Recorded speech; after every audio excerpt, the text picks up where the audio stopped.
it chapter by chapter, one bite at a time. So many adventures and mountains we can climb.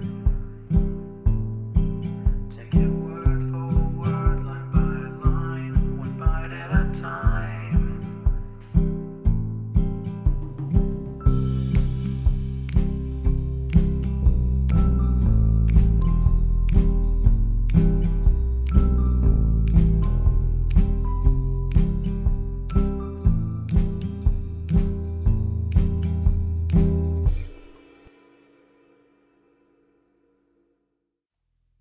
Welcome to Bite at a Time Books, where we read you your favorite classics one bite at a time. My name is Bree Carlile, and I love to read and wanted to share my passion with listeners like you. If you enjoy our show, be sure to follow us so you get all the new episodes. If you want to see exclusive behind the scenes of our show, follow us on YouTube. We would also love for you to drop us a rating on your favorite podcast platform and share our show with your friends. You can catch us on all the social medias at Bite at a Time Books. We are currently running a contest on our social media for the duration of Season 10 to win a copy of the complete Anne of Green Gables series. Today, we will be continuing Anne of Green Gables by Lucy Maud Montgomery. Chapter 38, The Bend in the Road. Marilla went to town the next day and returned in the evening. Anne had gone over to Orchard Slope with Diana and came back to find Marilla in the kitchen, sitting by the table with her head leaning on her hand. Something in her dejected attitude struck a chill to Anne's heart. She had never seen Marilla sit limply inert like that. "Are you very tired, Marilla?" "Yes, no, I don't know," said Marilla wearily, looking up. "I suppose I am tired, but I haven't thought about it. It's not that." "Did you see the oculist? What did he say?" asked Anne anxiously. "Yes, I saw him. He examined my eyes. He says that if I give up all reading and sewing entirely, and any kind of work that strains the eyes, and if I'm careful not to cry, and if I wear the glasses he's given me, he thinks my eyes may not get any worse and my headaches will be cured. But if I don't, he says I'll certainly be stone blind in 6 months. Blind? Anne, just think of it!" For a minute, Anne, after her first quick exclamation of dismay, was silent. It seemed to her that she could not speak. Then she said bravely, but with a catch in her voice, "Marilla, don't think of it. You know he has given you hope. If you are careful, you won't lose your sight altogether. And if his glasses cure your headaches, it will be a great thing." "I don't call it much hope," said Marilla bitterly. "What am I to live for if I can't read or sew or do anything like that? I might as well be blind or dead. And as for crying, I can't help that when I get lonesome. But there, it's no good talking about it. If you'll get me a cup of tea, I'll be thankful. I'm about done out. Don't say anything about this to anyone for a spell yet, anyway. I can't bear that folks should come here to question and sympathize and talk about it." When Marilla had eaten her lunch, Anne persuaded her to go to bed. Then Anne went herself to the east gable and sat down by her window in the darkness alone, with her tears and her heaviness of heart. How sadly things had changed since she had sat there the night after coming home. Then she had been full of hope and joy, and the future had looked rosy with promise. Anne felt as if she had lived years since then. But before she went to bed, there was a smile on her lips and peace in her heart. She had looked her duty courageously in the face and found it a friend, as duty ever is when we meet it frankly. One afternoon a few days later, Marilla came slowly in from the front yard where she had been talking to a caller, a man whom Anne knew by sight as Sadler from Carmody. Anne wondered what he could have been saying to bring that look to Marilla's face. "What did Mr. Sadler want, Marilla?" Marilla sat down by the window and looked at Anne. There were tears in her eyes in defiance of the oculist's prohibition, and her voice broke as she said, "He heard that I was going to sell Green Gables, and he wants to buy it." "Buy it? Buy Green Gables?" Anne wondered if she had heard aright. "Oh, Marilla, you don't mean to sell Green Gables." And I don't know what else is to be done. I've thought it all over. If my eyes were strong, I could stay here and make out to look after things and manage with a good hired man. But as it is, I can't. I may lose my sight altogether, and anyway, I'll not be fit to run things. Oh, I never thought I'd live to see the day when I'd have to sell my home. But things would only go behind worse and worse all the time till nobody would want to buy it. Every cent of our money went in that bank, and there's some notes Matthew gave last fall to pay. Mrs. Lynde advises me to sell the farm and board somewhere. With her, I suppose. It won't bring much. It's small, and the buildings are old, but it'll be enough for me to live on, I reckon. I'm thankful you're provided for with that scholarship, Anne. I'm sorry you won't have a home to come to in your vacations, that's all, but I suppose you'll manage somehow. Marilla broke down and wept bitterly. You mustn't sell Green Gables, said Anne resolutely. Oh, Anne, I wish I didn't have to, but you can see for yourself I can't stay here alone. I'd go crazy with trouble and loneliness, and my sight would go. I know it would. You won't have to stay here alone, Marilla. I'll be with you. I'm not going to Redmond. Not going to Redmond? Marilla lifted her worn face from her hands and looked at Anne. Why, what do you mean? Just what I say. I'm not going to take the scholarship. I decided so the night after you came home from town. You surely don't think I could leave you alone in your trouble, Marilla, after all you've done for me. I've been thinking and planning. Let me tell you my plans. Mr. Barry wants to rent the farm for next year, so you won't have to bother over that. And I'm going to teach. I've applied for the school here, but I don't expect to get it, for I understand the trustees have promised it to Gilbert Blythe. But I can have the Carmody School. Mr. Blair told me so last night at the store. Of course, that won't be quite as nice or convenient as if I had the Avonlea School, but I can board home and drive myself over to Carmody and back in the warm weather at least. And even in winter, I can come home Fridays. We'll keep a horse for that. Oh, I have it all planned out, Marilla, and I'll read to you and keep you cheered up. You shan't be dull or lonesome, and we'll be real cozy and happy here together, you and I. Marilla had listened like a woman in a dream. Oh, Anne, I could get on real well if you were here, I know, but I can't let you sacrifice yourself so for me. It would be terrible. Nonsense. Anne laughed merrily. There is no sacrifice. Nothing could be worse than giving up Green Gables. Nothing could hurt me more. We must keep the dear old place. My mind is quite made up, Marilla. I'm not going to Redmond, and I am going to stay here and teach. Don't you worry about me a bit. But your ambitions, and I'm just as ambitious as ever. Only I've changed the object of my ambitions. I'm going to be a good teacher, and I'm going to save your eyesight. Besides, I mean to study at home here and take a little college course all by myself. Oh, I've dozens of plans, Marilla. I've been thinking them out for a week. I shall give life here my best, and I believe it will give its best to me in return. When I left Queens, my future seemed to stretch out before me like a straight road. I thought I could see along it for many a milestone.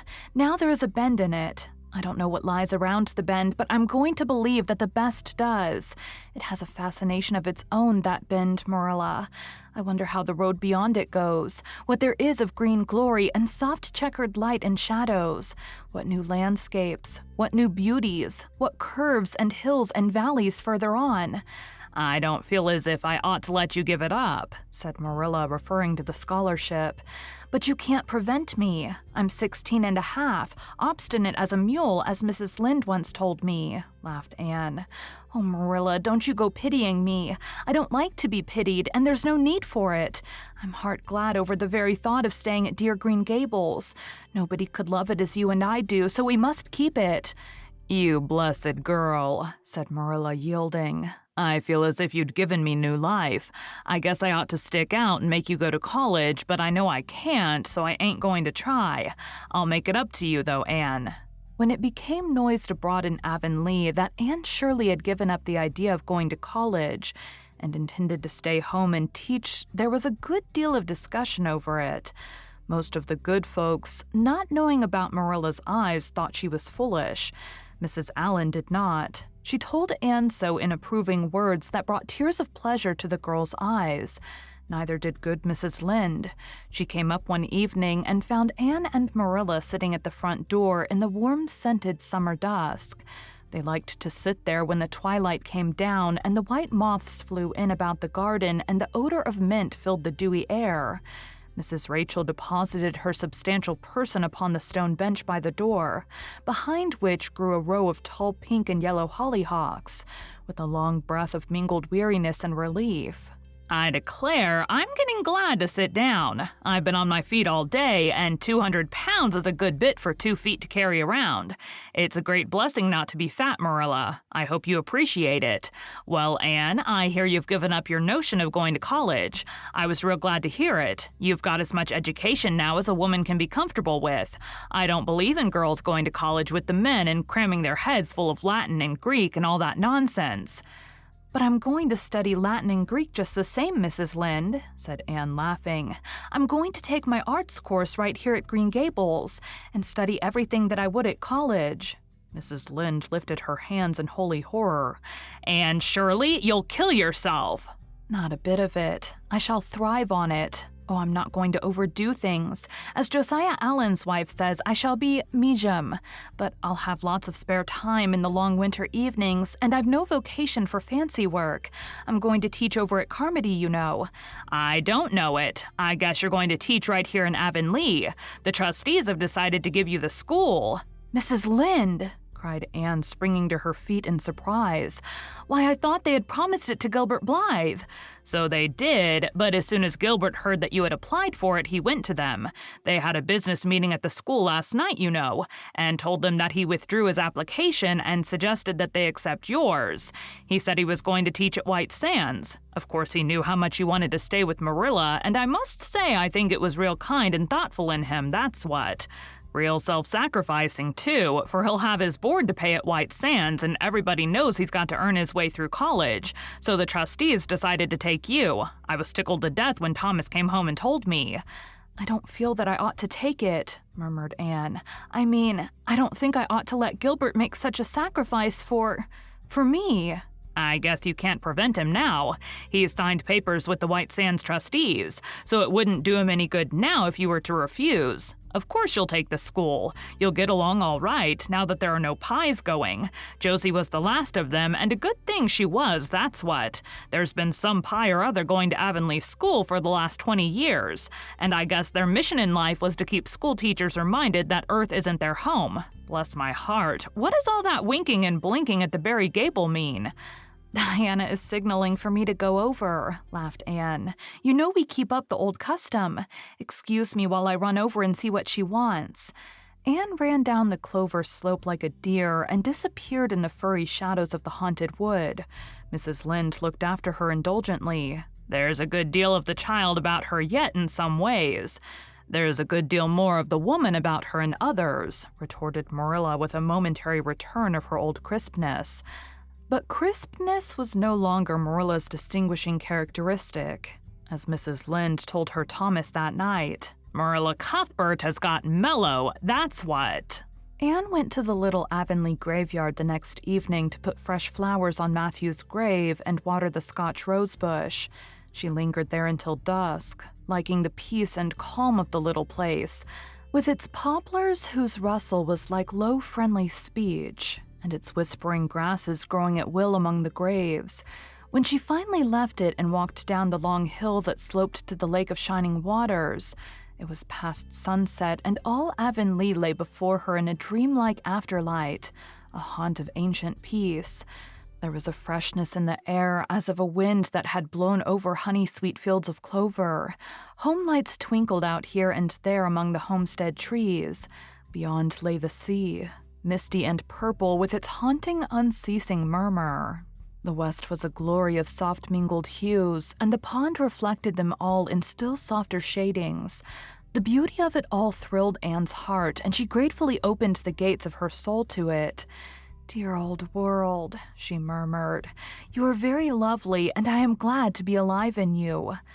Halfway down the hill, a tall lad came whistling out of a gate before the Blythe homestead. It was Gilbert, and the whistle died on his lips as he recognized Anne. He lifted his cap courteously, but he would have passed on in silence if Anne had not stopped and held out her hand. "Gilbert," she said with scarlet cheeks. I want to thank you for giving up the school for me. It was very good of you, and I want you to know that I appreciate it." Gilbert took the offered hand eagerly. "It wasn't particularly good of me at all, Anne. I was pleased to be able to do you some small service. Are we going to be friends after this? Have you really forgiven me my old fault?" Anne laughed and tried unsuccessfully to withdraw her hand. "I forgave you that day by the pond landing, although I didn't know it. What a stubborn little goose I was. I may as well make a complete confession. I've been sorry ever since." "We're going to be the best of friends," said Gilbert jubilantly. "We were born to be good friends, Anne. You've thwarted destiny enough. I know we can help each other in many ways. You are going to keep up your studies, aren't you? So am I. Come, I'm going to walk home with you." Marilla looked curiously at Anne when the latter entered the kitchen. "Who was that came up the lane with you, Anne?" "Gilbert Blythe," answered Anne, vexed to find herself blushing. "I met him on Barry's Hill." "I didn't think you and Gilbert Blythe were such good friends that you'd stand for half an hour at the gate talking to him," said Marilla with a dry smile. "We haven't been. We've been good enemies, but we have decided that it will be much more sensible to be good friends in the future. Were we really there half an hour? It seemed just a few minutes. But you see, we have 5 years lost conversations to catch up with, Marilla." Anne sat long at her window that night, companioned by a glad content. The wind purred softly in the cherry boughs, and the mint breaths came up to her. The stars twinkled over the pointed firs in the hollow, and Diana's light gleamed through the old gap. Anne's horizons had closed in since the night she had sat there after coming home from Queen's. But if the path set before her feet was to be narrow, she knew that flowers of quiet happiness would bloom along it. The joy of sincere work and worthy aspiration and congenial friendship were to be hers. Nothing could rob her of her birthright of fancy or her ideal world of dreams. And there was always the bend in the road. "God's in his heaven, all's right with the world," whispered Anne softly. Thank you for joining Bite at a Time Books today, while we read a bite of one of your favorite classics. If you enjoy our show, be sure to follow us so you get all the new episodes. If you want to see exclusive behind the scenes of our show, follow us on YouTube. We would also love for you to drop us a rating on your favorite podcast platform and share our show with your friends. You can catch us on all the social medias at Bite at a Time Books. Again, my name is Bree Carlile, and I hope you come back tomorrow for the first bite of Anne of Avonlea.